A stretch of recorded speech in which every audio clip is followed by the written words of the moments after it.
নমস্কার বন্ধুরা, আমি সুস্মিতা চলে এলাম তোমাদের সামনে আজকে রান্নার রেসিপি শেয়ার করতে। তাই স্কিপ না করে পুরোটা তোমরা দেখো, আশা করি তোমাদেরও খুব ভালো লাগবে। যদি ভিডিওটা ভালো লাগে লাইক কমেন্ট শেয়ার করে দিও, আর যারা আমার চ্যানেলটা নতুন দেখছো তারা প্লিজ বন্ধুরা সাবস্ক্রাইব করে দিও। আর যদি ফেসবুক পেজ থেকে আমার ভিডিওটা কেউ দেখে থাকো বন্ধুরা, প্লিজ বন্ধুরা ফেসবুক পেজটা ফলো করে দিও বন্ধুরা, আর প্রচুর প্রচুর শেয়ার করো। এই দেখো আজকে আমি ভেন্ডিটা একটু অন্যরকম ভাজবো, আর ভেন্ডিটা না এরমভাবে তরকারি করলেও খুব ভালো লাগে, এর মধ্যে সামান্য একটুখানি আলু দিলে। তা আমার হাজব্যান্ড কিন্তু কোনো দিনই কিন্তু এরকম করে পেঁয়াজ আর টমেটো দিয়ে কিন্তু আলু ভাজা মানে ভেন্ডি ভাজা খেতে কখনোই পছন্দ করতো না। তা ওকে একদিন এরকম করে দিয়েছিলাম, ওর এত ভালো লেগেছে, তারপর থেকে শুরু করে তুমি এরমভাবেই বানাও, মানে টমেটো দিয়ে পেঁয়াজ দিয়ে। তা আজকে দেখো আমি টমেটো আর পেঁয়াজ এখানে দিয়েছিলাম, কড়াইতে তেলটা গরম হতে পেঁয়াজগুলো কুচি কুচি করে কেটে রেখেছিলাম, পেঁয়াজ আর টমেটো সেটাকেই দেখো ভালো করে আমি এখানে ভেজে নিচ্ছিলাম। ভেজে নেওয়ার পর তার মধ্যে দিয়ে দিয়েছিলাম, মজে যাওয়ার পর পেঁয়াজগুলো দিয়ে দিয়েছিলাম ভেন্ডিগুলো, সাথে স্বাদ মতো লবণ হলুদ আর এখানে কাঁচা লঙ্কা তো ছিঁড়েই দিয়েছিলাম, দিয়ে ভালো করে আর একটু সামান্য চিনি দিয়েছিলাম। চিনিটা দিলে না একটু মিষ্টি মিষ্টি আর ভালো হয়, টেস্টও লাগে।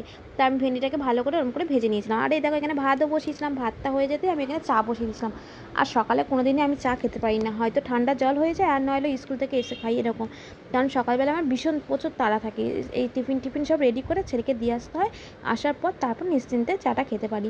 তা আজকে যেহেতু কমিয়ে রান্নাগুলো অনেকগুলো আইটেম তো এবার আস্তে আস্তে করছি, তাই জন্যে দেখো চাটাও একটু সময় করে খেয়ে নিলাম।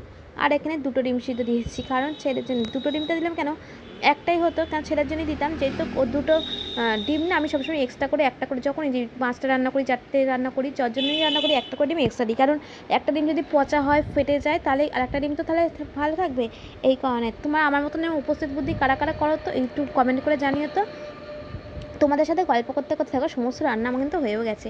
আজকে আমি অনেক রকমই রান্না করেছিলাম পালং শাক, যেটা গাটি কচু আলু দিয়ে করেছিলাম পালং শাক, আর সাথে করেছিলাম আম ডাল, আমের চাটনি, এখানে ভেন্ডি ভাজা আর একটু অল্প করে কুমড়ো ভাজা করেছিলাম।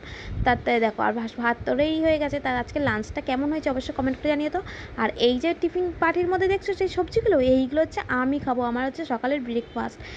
শসা, টমেটো, একটু গাজর আর ভাপ পেঁপে আর কাঁচা লঙ্কা, এতে স্বাদ মতো লবণ আর একটু পাতিলেবুর রস দিয়ে এটাকে মেখে খেয়ে নেবো। তো এটাকে কুচি কুচি করে কাটবো, এখনও কাটা হয়নি, সমস্ত কিছুগুলো ধুয়ে আর রেডি করে রেখে দিয়েছি। আগে সবাইকে টিফিনগুলো রেডি করে দিয়ে সবাইকে আগে কাজে পাঠিয়ে দিই, স্কুলে পাঠিয়ে দিই, তারপর তো আমার ব্রেকফাস্ট, তাই না বলো তোমরা? তাই দেখো এখানে তোমাদের সাথে গল্প করতে করতে কিন্তু টিফিনটাও আমি এখানে গুছিয়ে দিয়েছি টিন বাটিতে। আর ডালটা কিন্তু ভীষণ গাঢ় আর মোটা করেছিলাম আজকে দেখো, আর খেতেও ভীষণ ভালো হয়েছে ডালটা। কেন আমটা না ভীষণ সুন্দর একটা কচি, মানে এত সুন্দর একটা স্মেল, আর খুব সুন্দর আমটা, তার জন্য দেখো চাটনিটাও খুব সুন্দর হয়েছিল আজকে। তা তোমাদের ভিডিওটা কেমন লাগলো অবশ্যই কিন্তু কমেন্ট করে জানিও বন্ধুরা। বাই বাই, দেখা হবে নেক্সট ভিডিওতে। সবাই খুব ভালো থাকবেন, সুস্থ থাকবেন। আজকের মতো টাটা। আজকে ভিডিওটা আর বেশি বড় করছি না, এখানেই শেষ করছি।